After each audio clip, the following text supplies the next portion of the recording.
The Last Hike, Part 1 before. My name is Chen, and I'm the only one who came back. For years, we'd heard the warnings about the old forests in the Canadian Rockies. Locals would shake their heads when we mentioned hiking through the deep wilderness, the places where the mountains stretched so high and so far that civilization felt like a distant memory. They'd tell us stories, old stories, the kind that get passed down by people who've lived in small towns their entire lives. Stories about hikers who vanished, families lost, groups that set out optimistic and never returned. We dismissed it as folklore, mountain talk, the kind of cautionary tale that locals invented to keep tourists away from their backyard, to maintain some illusion of untouched wilderness. Everyone knows that rugged hiking spots attract bears and wolves, and that's the real danger. That's what we'd been taught in our wilderness courses. That's what the park rangers warned about. We were prepared for predators we could understand. Predators with biology and behavior patterns we'd studied. We weren't prepared for what was actually waiting in those woods. My friends and I, Sarah, Emily, Jessica, Maya, and Olivia, we were adventure seekers. We'd met 5 years ago at a rock climbing gym in Denver, and we'd become inseparable since then. All of us were in our mid-20s, the age where you feel invincible. We were athletic, outdoor savvy, and we'd hiked some of the most challenging trails in North America. We'd summit peaks, kayak through rapids, and camped in conditions that would make most people reconsider their life choices. We were the kind of group that inspired other women to push their limits, to discover their strength, to refuse the comfortable boxes society tried to keep us in. This was supposed to be our crowning achievement. A 12-day trek through the remote sections of the Rocky Mountain Forest, the places tourists never reach. We'd spent months planning it. We had top-of-the-line gear, satellite phones, extensive training, and a well-mapped route. We filed our itinerary with the Park Service. We told our families where we'd be and when we'd return. Everything was by the book. Emily was the navigator. She had an almost supernatural sense of direction and carried detailed topographic maps for every inch of our journey. Jessica was our medic. She'd been a paramedic for 3 years before deciding to pursue photography full-time, and she carried a comprehensive first aid kit that weighed nearly 20 pounds. Maya was our provisioning expert, carefully calculating our caloric needs and creating meal plans that were both nutritious and lightweight. Olivia was our rock, literally and figuratively. She'd been a climbing instructor and had the kind of physical presence that made you feel safe just by being near her. And I was the one who organized everything, the one who coordinated our schedules, booked the initial transport, and made sure we were all on the same page. We were a well-oiled machine, professional, prepared. None of that mattered once we entered the deep forest. Part 2, Day 1 through 3. The trek began on a crisp September morning. The air was cool, the sky was clear, and our spirits were impossibly high. We'd been dropped off by a bush plane at a remote alpine lake, and our plan was to descend gradually through the forest, following a series of interconnected valleys and ridgelines that would eventually bring us out on the other side of the mountain range. It was a route that few people attempted because it lacked the defined trails of more popular hiking areas. It was wild. It was remote. It was supposed to be unforgettable. For the first 3 days, it was perfect. We hiked through terrain that looked like it belonged in a National Geographic magazine. Ancient forests with trees so massive and so old they seemed to predate human civilization entirely. Streams that ran so clear and cold you could see through them to the stones beneath. Wildlife that watched us with cautious curiosity before disappearing into the underbrush. We saw a moose on the second day, a massive cow with eyes that held an intelligence you rarely encounter. We saw bears in the distance, but they appeared to have no interest in us whatsoever. They simply lumbered away in the opposite direction, intent on their own business. We were having the time of our lives. We'd camp at night around carefully managed fires, cook our freeze-dried meals, and share stories and laughter that seemed to echo across the vast emptiness around us. We'd watch the stars appear as darkness fell, each night revealing more constellations than we could name. The silence was profound. Not the silence of emptiness, but the silence of a living world that had its own rhythms and patterns, entirely indifferent to our presence. Emily's navigation was flawless. We were exactly where we were supposed to be. Jessica tested everyone for blisters and minor injuries and managed them with impressive efficiency. Maya's carefully planned meals tasted like feasts after long days of hiking. Olivia would do strength and flexibility training by the fire, encouraging the rest of us to maintain our physical routines even in the wilderness.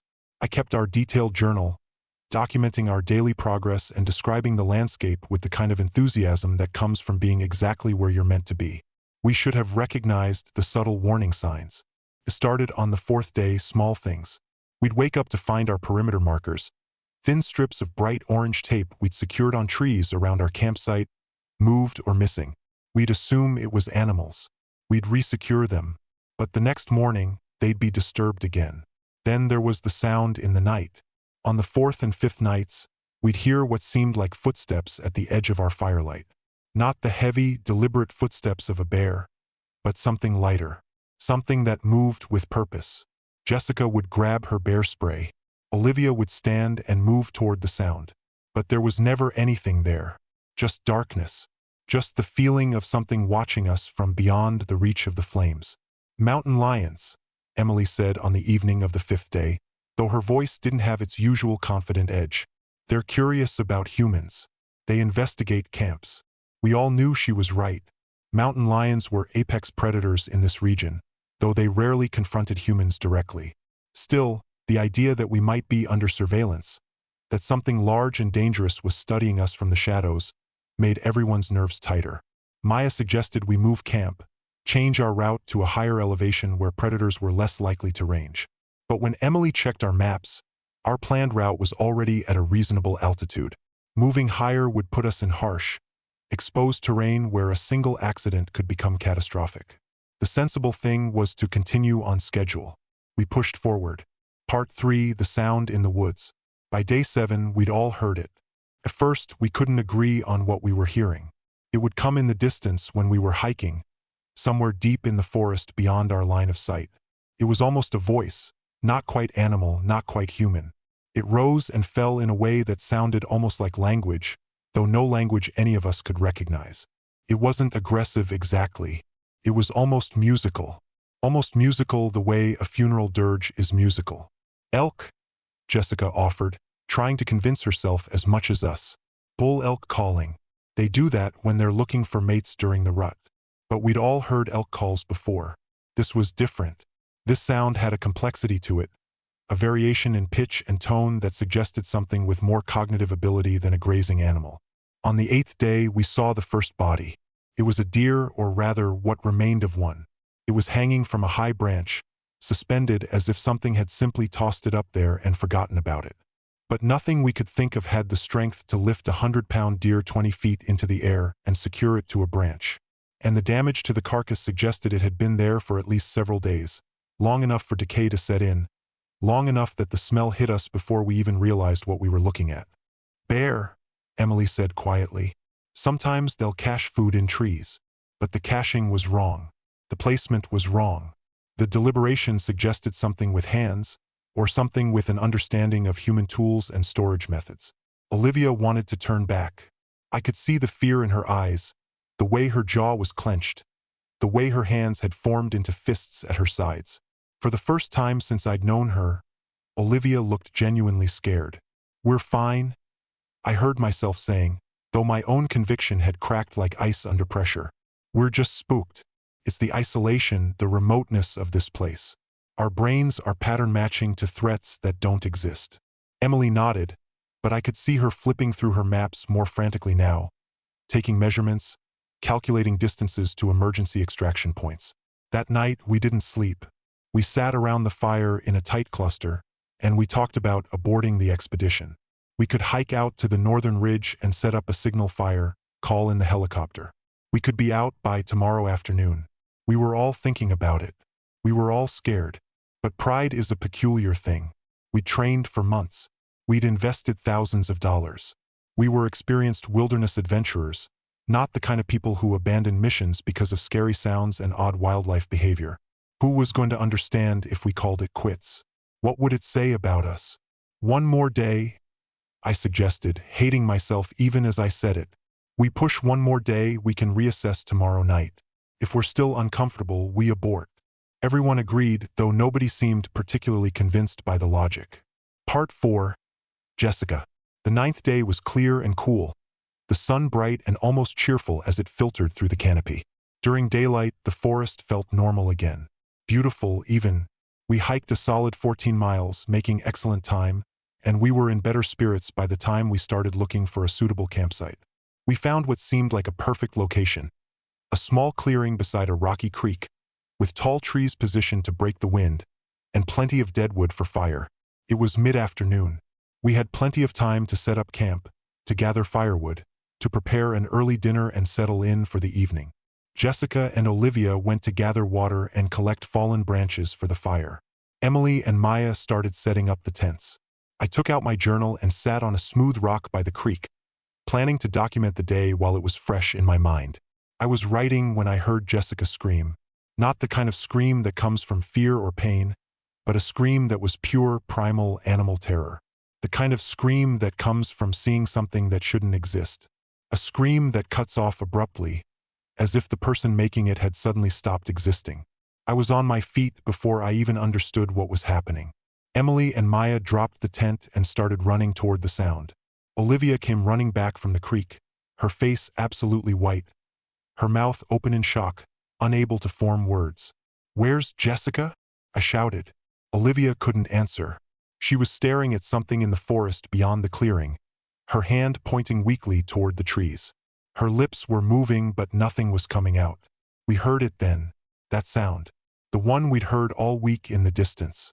But now it was close, right at the edge of the clearing, and it was making a sound like nothing I'd ever heard before. Something between a roar and a howl and a human scream, layered and wrong and utterly impossible. And there was blood. On the trees, streaming down the white bark in rivulets that looked almost black in the afternoon light. Blood mixed with something else. Something that looked like pieces of fabric from Jessica's jacket. We didn't see the thing. Not really. Not in a way I could describe to you clearly. It was there for just a moment at the edge of my vision. A tall, impossibly tall figure that moved with a wrong kind of grace. And then it was gone, disappearing back into the thick forest with a sound like something massive moving through trees and brush. Jessica was gone. Part 5, Running. I'm going to tell you what came next, but I need you to understand something first. When your brain processes something that contradicts every framework of reality you've built your entire life around, it doesn't process it cleanly. It shatters. You start breaking things down into smaller and smaller pieces, trying to make sense of anything, trying to find a rational explanation that will make the impossible go away. We didn't immediately acknowledge that Jessica had been taken. We talked about her being injured, having gotten separated from Olivia, needing our help. We split up, which in retrospect was possibly the worst decision we could have made. Olivia and I went toward the creek where Jessica had been gathering water. Emily and Maya started searching the perimeter of the clearing in the opposite direction. That was when I saw the body. I won't describe it in detail because I'm still trying to unsee it myself. But imagine the worst injury a human body could sustain. Imagine violence that was both practiced and casual. Imagine something that had taken its time. Jessica was hanging from a branch high above the creek, positioned just like that deer had been. And around the clearing, on the trees and rocks, there were symbols. Marks that looked almost deliberate. Scratches that formed patterns. Something that looked disturbingly close to language. I threw up. I stood there on that rocky creek bed and I vomited until there was nothing left, while flies had already started circling, while the blood was already starting to dry, while my friend's body swung gently in the breeze. Olivia was beside me, making a sound that wasn't quite human. It was the sound of complete psychological break, the sound of reality fundamentally shifting for her. "We need to go," I heard myself saying. "We need to leave. Now." Emily and Maya came back, and when they saw what we'd found, Emily made a decision that probably saved our lives. She said we were abandoning camp, abandoning the carefully planned route, abandoning everything except what we could carry on our bodies. We were going to hike to the extraction point on the northern ridge, and we were going to move fast. We threw things into our backpacks with no organization, no thought. Water bottles, energy bars, the satellite phone, clothing, nothing else mattered. We didn't even try to bring the tents. We just left them there, next to our dead friend, next to the symbols on the trees, and we started walking. We hiked through the late afternoon and into the evening with only flashlights, moving at a pace that was reckless, that could have broken ankles or caused serious injuries. We didn't care. The forest around us had revealed itself to be something other than what we'd believed it to be. The trees were no longer beautiful. They were obstacles, barriers, cover for the thing that was hunting us. And we could hear it behind us. Not close enough to reach us, but close enough to hear its movements. Close enough to hear that sound, that impossible, layered, multi-tone sound that seemed to come from a throat that was shaped all wrong. Close enough that we never stopped looking over our shoulders. It was hurting us. That's what I understood as we ran through the darkness. It wasn't chasing us frantically, the way a predator chases prey. It was pacing us, keeping us running, controlling our direction. It knew where we were going. It understood what we were thinking. Part 6. The Hunt. We made it through the night. I don't know how we did it. Adrenaline and fear and the basic human instinct to survive can accomplish extraordinary things. We hiked for 16 straight hours, barely pausing to catch our breath or hydrate. Emily navigated by starlight and memory, reading landmarks in the moonlit forest. We moved with single-minded purpose toward the ridge where we could signal for extraction. The thing behind us never caught up, but it never fell behind either. Around dawn, we reached the ridge. We were above the tree line in harsh, exposed alpine terrain where nothing could hide. We set up the satellite phone with shaking hands, and Emily managed to get through to the park service. She reported a medical emergency, a serious hiking accident, multiple injuries. She didn't mention what we'd actually seen. How could she? Who would believe it? The helicopter arrived within 2 hours. As we were being lifted away, I looked down at the forest we were leaving behind, and I saw it. Just for a moment, in a clearing where we'd been only hours before, I saw a massive figure watching us rise into the sky. Watching, waiting, patient in a way that suggested it had all the time in the world. Then we were above the clouds, and the forest was gone. Part 7. The Hospital. They admitted us for shock and mild hypothermia. We told the rangers and police that we'd been attacked by a large predator, a bear or a mountain lion or something unidentified. We gave them Jessica's location. We gave them as much detail as we could manage without sounding like we were describing something impossible. Search and rescue teams went to the site. They found Jessica's remains exactly where I'd seen them. They found our camp, our abandoned tents, the symbols on the trees. But they found no evidence of any large predator. No tracks besides ours. No scut. No hair or fur or anything biological that could be identified and tested. The injuries to Jessica's body were too severe and too strange to categorize. The medical examiner had questions nobody could answer. The investigating officers came back confused, frustrated, and, though they'd never admit it, scared. The official report concluded that we'd been attacked by a black bear acting aggressively due to proximity to cubs. It was the only explanation that fit the parameters of what people were willing to believe. It was wrong, but it was safe. It was rational. It was something that fit into the world as everyone understood it. Emily, Maya, and Olivia all transferred to different psychologists within 6 months. The shared trauma had fractured something between us. We couldn't look at each other without seeing Jessica's body. We couldn't be in the same room without the memories becoming overwhelming. Only I stayed in the area. Only I tried to research what we'd encountered. And I started connecting dots. Part 8. The Research. After everything that happened, I couldn't let it go. I couldn't accept the official narrative of a bear attack. I started digging into local history, talking to people in the small towns near the wilderness area, studying old newspaper archives and historical records. The missing people stories were real. Going back over a century, there were documented disappearances in those forests. Not huge numbers that would have drawn more attention, but a steady, consistent pattern. A family of 4 in 1947. 2 hunters in 1968. A group of backpackers in 1985. Names and dates and details that had become footnotes in dusty old records. The oldest story I found dated back to the indigenous peoples who had lived in the region before European settlement. The oral traditions spoke of a creature they called the wendigo, a being of impossible hunger, something that had made a pact with the land itself. Something that fed on solitude and fear and the flesh of those foolish enough to venture too deep into its domain. According to the stories, it had been there for centuries. It would allow people to enter the forest, would let them believe they were safe, and then it would hunt. It would leave markers, symbols, and signs to warn others. Most people would heed those warnings. Most people would stay away. But some didn't. Some, like us, thought we were too smart or too prepared or too skilled. Some thought the old stories were just stories, passed down by superstitious people trying to preserve their wilderness. We were wrong, and Jessica paid the price for that arrogance. The creature, whether you call it a wendigo or something else entirely, is still out there. I'm certain of it. Park rangers still report unusual activity in those deeper forests. Hikers still occasionally go missing, though the numbers are small enough that they don't trigger major investigations. The warnings are still there, if you know how to look for them. Part 9. Why I'm telling you this. Some of you will read this and dismiss it. You'll think it's fiction. A story designed to scare and entertain. You're welcome to believe that. I hope you do. Ignorance, in this case, might be a form of protection.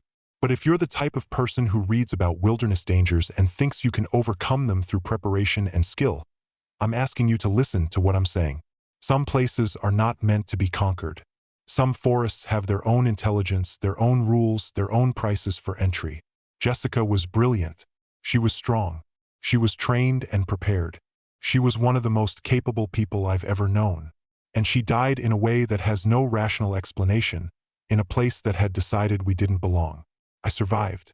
I don't fully understand why. Maybe because I was positioned just far enough away. Maybe because whatever was hunting us had already fed and decided one body was sufficient for one day. Maybe, as I sometimes think in the darkest part of night, because I was meant to survive to tell you this story. To be a warning. The forest is beautiful, but it's not safe. The wilderness is worth exploring, but not all wilderness is meant for human exploration. And some of the old stories, the ones that seem like legends and folklore, might be based on something real. Something that's been watching from the shadows of ancient trees for longer than our civilization has existed. If you venture into those deep forests, keep your eyes open. Listen to the local warnings, even if they sound like superstition. And if you hear that sound, that impossible, layered howl that sounds like something with a throat shaped all wrong, don't investigate. Don't try to be brave. Don't think you can overcome it with preparation and determination. Just run. Because somewhere in those dark woods, something is waiting. Something patient. Something hungry. Something that remembers every person who's ever ignored the warnings. And it always feeds. Sarah Chen was treated for severe trauma and survived the incident. The other 3 members of her group, Emily Rodriguez, Maya Patel, and Olivia Morrison, are alive but have largely withdrawn from public life. This account is based on their collective testimony, though many details remain disputed by official authorities. The National Park Service has increased patrols in the region, but expanded missing persons reports suggest this may not be sufficient. Those considering wilderness hiking in the Rocky Mountain region are strongly advised to remain on marked trails and to travel in groups of at least 6 people. Locals recommend avoiding the area entirely between the months of September and October, when the incidents are most frequently reported.